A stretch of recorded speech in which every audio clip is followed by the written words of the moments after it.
Imaginez un instant qu'il existe quelque part, enfoui dans des archives poussiéreuses, une prophétie qui parle exactement de notre époque. Une prophétie qui mentionne un homme de pouvoir, un pays en crise, et une date précise. 2026. Cette année même. Et si je vous disais que cette prophétie a été prononcée il y a presque un siècle par un homme qui n'aurait jamais dû savoir ce qu'il savait? Un homme qui voyait l'avenir comme vous, et moi regardons le passé. Son nom était Edgar Cayce. Et ce qu'il a vu pour la Colombie et pour un leader américain controversé pourrait bien être en train de se réaliser sous vos yeux en ce moment précis. Edgar Cayce n'était pas un prophète ordinaire. Il n'était pas un mystique qui prétendait parler avec les dieux ou recevoir des visions divines dans des temples sacrés. Non.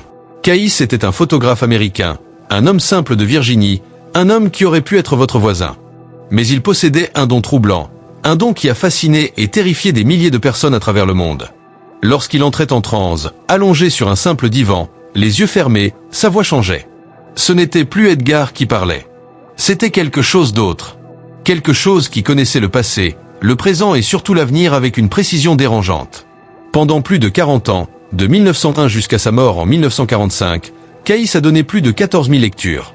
Des consultations où il diagnostiquait des maladies que les médecins ne comprenaient pas, où il parlait de civilisations perdues comme l'Atlantide, où il prédisait des événements mondiaux avec une exactitude qui glace le sang. Il a prédit la crise économique de 1929. Il a parlé de la Seconde Guerre mondiale avant même qu'elle n'éclate. Il a vu l'effondrement de régimes, la montée de nouvelles puissances, les catastrophes naturelles qui frapperaient des continents entiers. Mais il y a une prophétie en particulier qui est restée dans l'ombre pendant des décennies. Une prophétie qui ne concernait pas l'Europe ou l'Asie, mais l'Amérique latine. Plus précisément, la Colombie. Et cette prophétie mentionne l'année 2026. Notre année. L'année où vous écoutez ces mots. Dans l'une de ses lectures les moins connues, archivée sous le numéro 3976-15, Cayce a parlé d'une période de grande turbulence pour les Amériques. Il a parlé d'un homme de pouvoir au nord, un homme aux cheveux clairs qui diviserait son propre peuple et dont les décisions affecteraient profondément les nations du Sud. Il a parlé de la Colombie comme d'un point de basculement, un endroit où des forces invisibles s'affronteraient, où l'équilibre entre la lumière et l'ombre serait mis à l'épreuve. Et il a dit que tout cela culminerait au milieu des années 2020.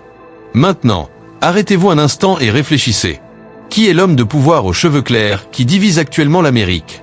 Qui est revenu au pouvoir en 2025 après des années de controverses, de procès, d'accusations et de loyauté inconditionnelle de la part de millions de personnes? Donald Trump.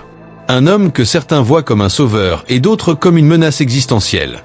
Un homme dont chaque mot fait trembler les marchés financiers, dont chaque décision politique crée des ondes de choc à travers le monde entier. Et la Colombie. Que se passe-t-il en Colombie en ce moment?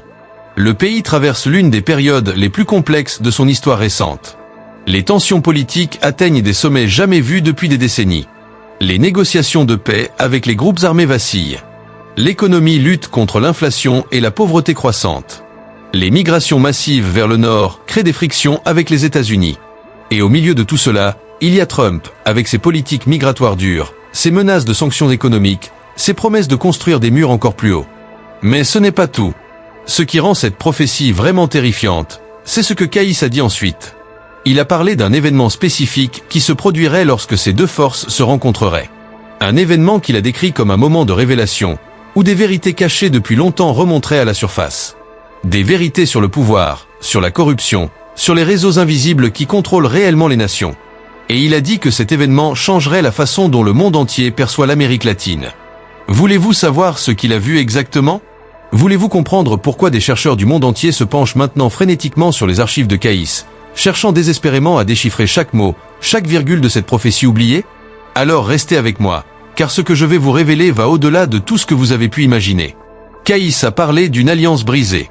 Il a vu dans ses visions un pacte ancien entre les États-Unis et la Colombie, un pacte basé sur la confiance mutuelle et les intérêts communs, se désintégrer sous la pression d'un leader américain qui ne croit qu'à la force et à la domination. Il a vu des Colombiens dans les rues, non pas en protestation contre leur propre gouvernement, mais contre les interventions étrangères.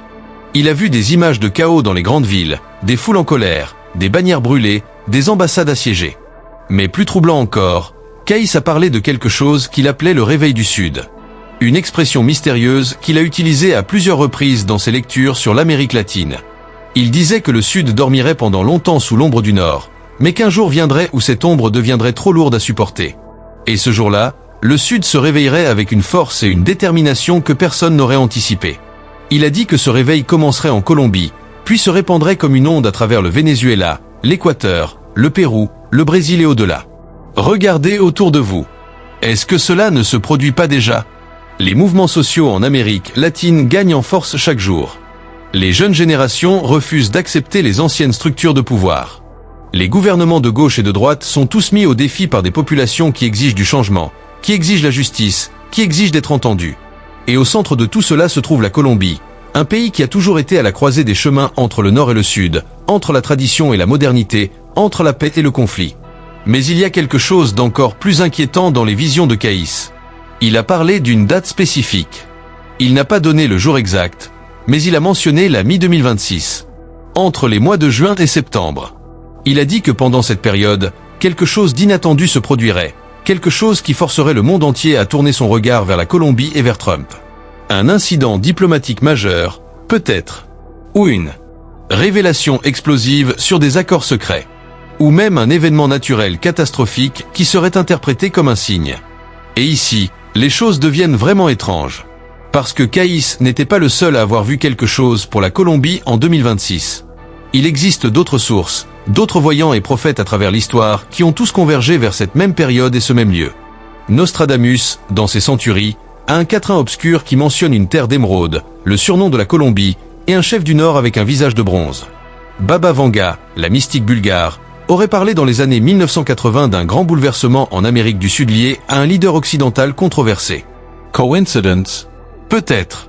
Mais écoutez ceci. Il y a des chercheurs qui ont analysé les cycles historiques, qui ont étudié les patterns de conflits et de coopération entre les États-Unis et la Colombie, et ils ont découvert quelque chose de fascinant. Tous les 20 à 30 ans, il y a une crise majeure dans leurs relations. Dans les années 1990, c'était la guerre contre les cartels de drogue et l'extradition de Pablo Escobar. Dans les années 2000, c'était le plan Colombie et la lutte contre les FARC. Et maintenant, en 2026, nous sommes exactement dans la fenêtre temporelle où une nouvelle crise devrait émerger. Mais qu'est-ce que cela signifie vraiment? Pourquoi devrions-nous nous soucier de ce qu'un voyant mort il y a presque 80 ans a pu dire sur notre époque? Parce que Edgar Cayce ne se trompait presque jamais. Ses taux de précision sur les prédictions vérifiables dépassaient les 90%. Il a donné des informations médicales qui ont sauvé des vies. Il a localisé des ressources naturelles enfouies sous terre que personne ne connaissait. Il a décrit des événements historiques avec des détails qu'aucun livre d'histoire de son époque ne contenait. Alors quand il parle de Trump et de la Colombie, quand il décrit avec tant de précision ce qui semble se dérouler maintenant même devant nos yeux, nous devons au moins prêter attention. Nous devons nous demander si nous sommes en train de vivre l'accomplissement d'une prophétie vieille de presque un siècle. Et si c'est le cas, que pouvons-nous faire? Pouvons-nous changer le cours de l'avenir? Ou sommes-nous simplement des acteurs dans un script déjà écrit il y a longtemps? Cayce croyait que l'avenir n'était pas fixe.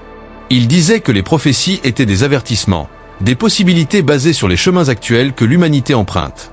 Si nous changeons nos actions, si nous faisons des choix différents, l'avenir peut changer aussi. Mais pour faire ces choix, nous devons d'abord comprendre ce qui est en jeu. Nous devons voir clairement les forces qui sont en mouvement. Parlons donc de ces forces. Parlons de ce qui se passe réellement entre Trump et la Colombie en ce moment. À la surface, il s'agit de politique migratoire, de commerce, de sécurité. Trump veut arrêter le flux de migrants à travers le Darién et la frontière sud. Il veut que la Colombie fasse plus pour contrôler les routes de la drogue. Il menace de couper l'aide militaire si ses demandes ne sont pas satisfaites. Le gouvernement colombien, de son côté, essaie de maintenir sa souveraineté tout en ne provoquant pas la colère du voisin le plus puissant du continent. Mais sous la surface, il y a tellement plus. Il y a des questions de ressources naturelles. La Colombie possède d'immenses réserves de minerais rares essentiels pour la technologie moderne. Il y a des questions géopolitiques. La Colombie est un allié clé dans une région où la Chine et la Russie cherchent de plus en plus d'influence. Il y a des questions idéologiques. Le gouvernement actuel de la Colombie penche vers la gauche, ce qui ne plaît pas à Trump et à ses conseillers qui voient cela comme une menace. Et puis il y a les questions que personne ne veut vraiment discuter publiquement. Les réseaux de pouvoir occulte. Les intérêts corporatifs qui tirent les ficelles. Les agences de renseignement qui opèrent dans l'ombre. Cayce a parlé de tout cela. Il a dit que derrière les façades des gouvernements et des leaders publics, il y a des groupes qui manipulent les événements pour leurs propres fins. Il a appelé ces groupes les forces de l'ombre, et il a dit qu'en 2026, leurs actions seraient exposées d'une manière qu'ils ne pourraient pas contrôler. Imaginez si c'était vrai. Imaginez si soudainement, Des documents étaient divulgués, des témoins venaient de l'avant, des journalistes découvraient des preuves de manipulation à grande échelle impliquant à la fois le gouvernement américain et des intérêts en Colombie. Imaginez le chaos qui s'ensuivrait. Les manifestations, les appels à la justice, les démissions forcées, les alliances brisées, les nouvelles alliances formées dans l'urgence. C'est exactement ce que Caïs a décrit. Il a vu un moment de grande confusion suivi d'un moment de clarté profonde. Il a dit que les peuples des Amériques, du Nord comme du Sud, réaliseraient soudainement qu'ils ont beaucoup plus en commun qu'ils ne le pensaient. Que leurs vrais ennemis ne sont pas les autres peuples, mais les systèmes qui les exploitent tous. Et que cette prise de conscience donnerait naissance à quelque chose de nouveau, quelque chose de puissant, quelque chose qui changerait l'équilibre du pouvoir mondial. Maintenant, vous vous demandez peut-être comment tout cela va se dérouler concrètement. Quels seront les signes que nous devons surveiller? Quels événements indiqueront que nous sommes vraiment sur la voie de cette prophétie? Caïs a donné quelques indices spécifiques, et quand vous les comparez avec ce qui se passe maintenant, les parallèles sont absolument stupéfiants. Premier signe, une augmentation dramatique des tensions migratoires. Caïs a parlé de vagues de personnes se déplaçant vers le nord, fuyant non seulement la pauvreté mais aussi quelque chose qu'il a décrit comme une terreur invisible. Regardez les statistiques actuelles.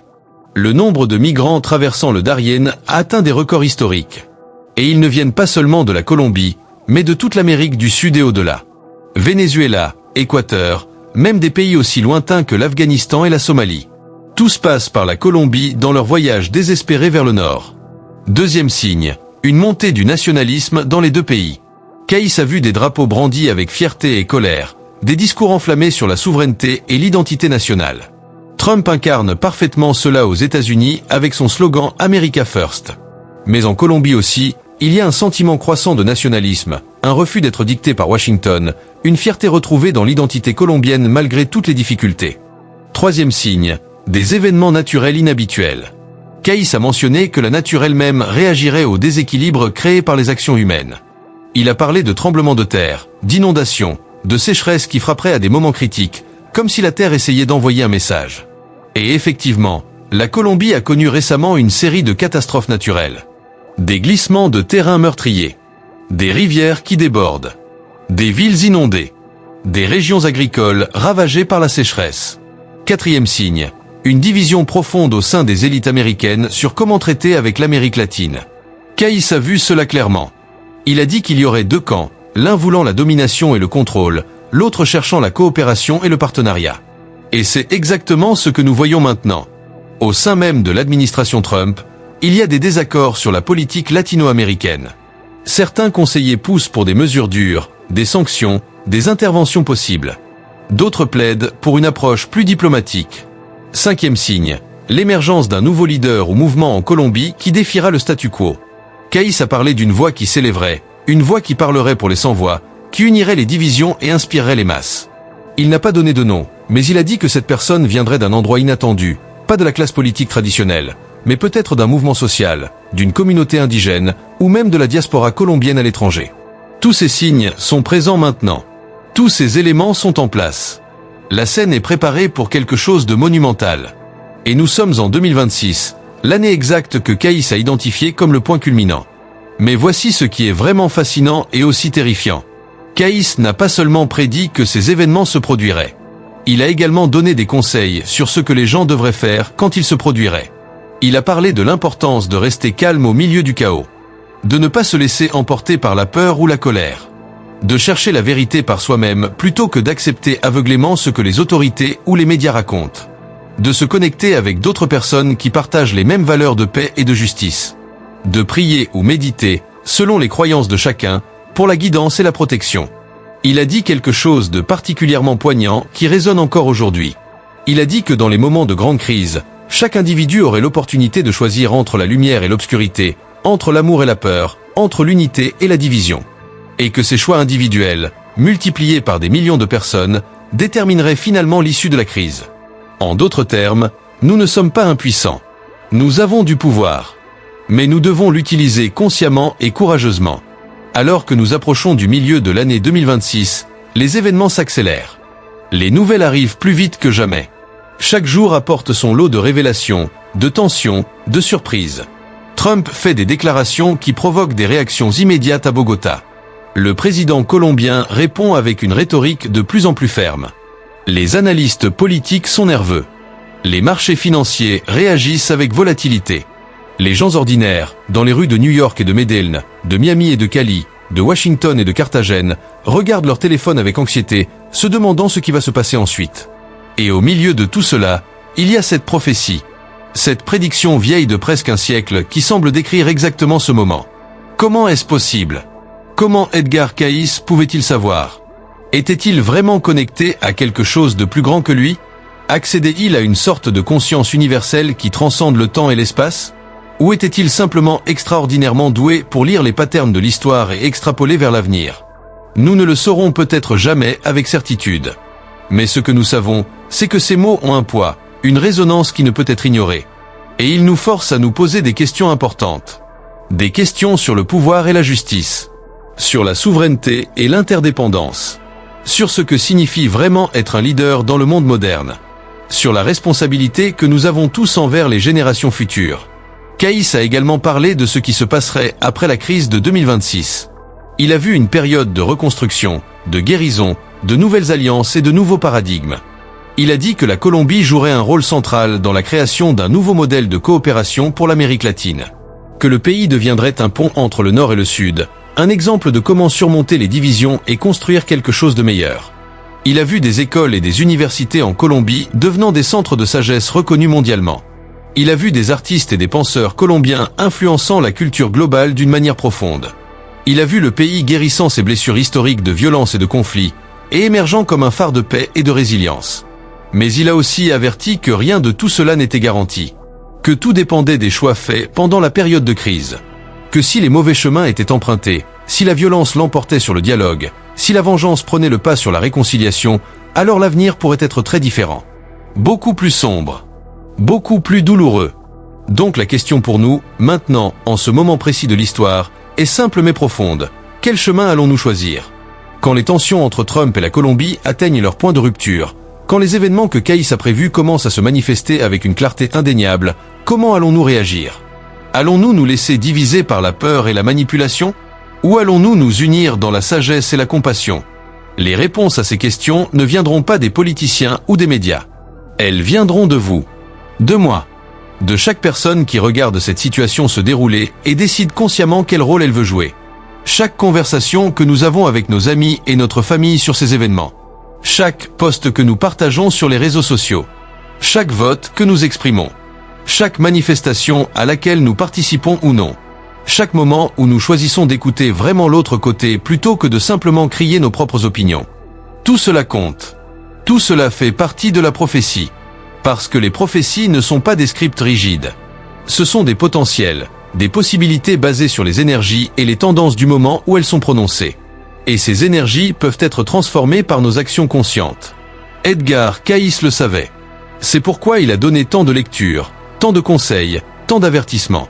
Pas pour nous dire que nous étions condamnés, mais pour nous dire que nous avions le pouvoir de changer les choses. Que l'avenir n'est pas écrit dans la pierre, mais dans nos cœurs et nos esprits. Alors que juin approche, puis juillet, août, septembre, ces mois critiques que Cayce a identifiés, surveillez les signes. Pas avec peur, mais avec conscience. Quand vous entendez parler d'un nouveau développement dans les relations entre les États-Unis et la Colombie, rappelez-vous cette prophétie. Quand vous voyez Trump faire une déclaration controversée sur l'immigration ou le commerce, pensez aux avertissements de Cayce. Quand vous lisez sur des manifestations à Bogota ou des tensions diplomatiques, réfléchissez à ce que tout cela signifie dans le contexte plus large. Et plus important encore, parlez-en. Partagez cette information avec d'autres. Pas pour créer la panique, mais pour créer la conscience.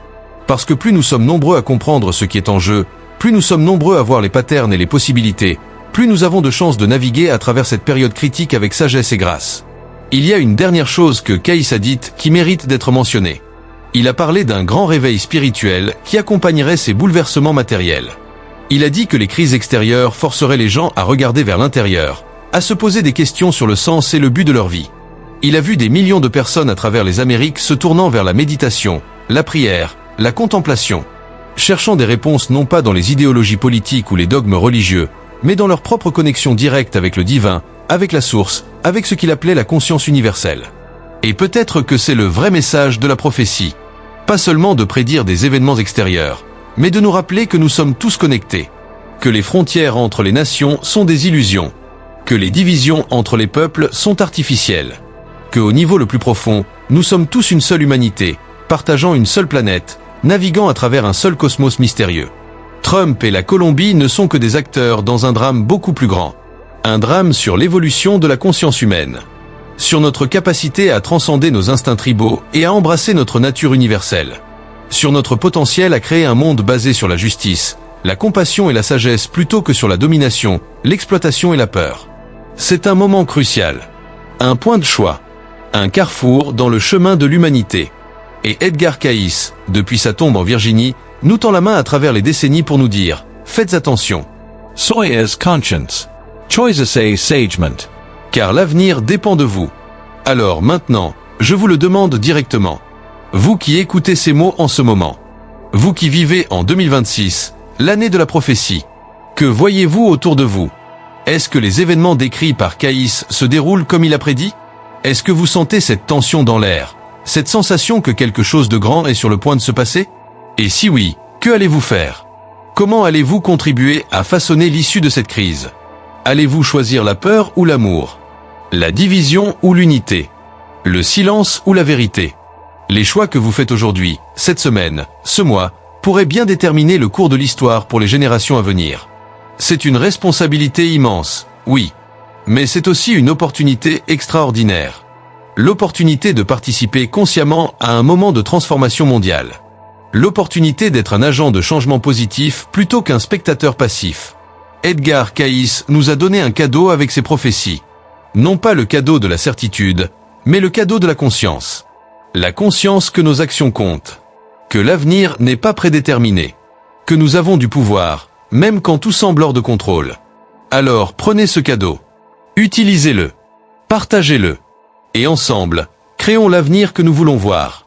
Pas l'avenir de la peur et du conflit que certains sembleraient vouloir imposer, mais l'avenir de la paix et de la prospérité que tous les peuples des Amériques, du nord au sud, de l'est à l'ouest, méritent vraiment.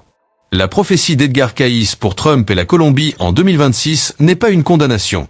C'est un appel au réveil. Un appel à l'action. Un appel à la conscience. Entendrez-vous cet appel? Répondrez-vous? Le choix, comme toujours, vous appartient. Mais rappelez-vous, le monde entier regarde. L'histoire regarde. Les générations futures regardent. Et quelque part, peut-être, Edgar Cayce regarde aussi, espérant que nous ferons les bons choix, que nous choisirons la lumière plutôt que l'obscurité, que nous choisirons l'amour plutôt que la peur.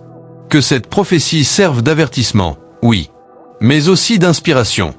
Car si nous pouvons naviguer avec succès à travers cette période de crise, si nous pouvons transformer ces défis en opportunités, si nous pouvons unir nos forces plutôt que de les diviser, alors l'avenir qui nous attend est plus lumineux que nous ne pouvons l'imaginer.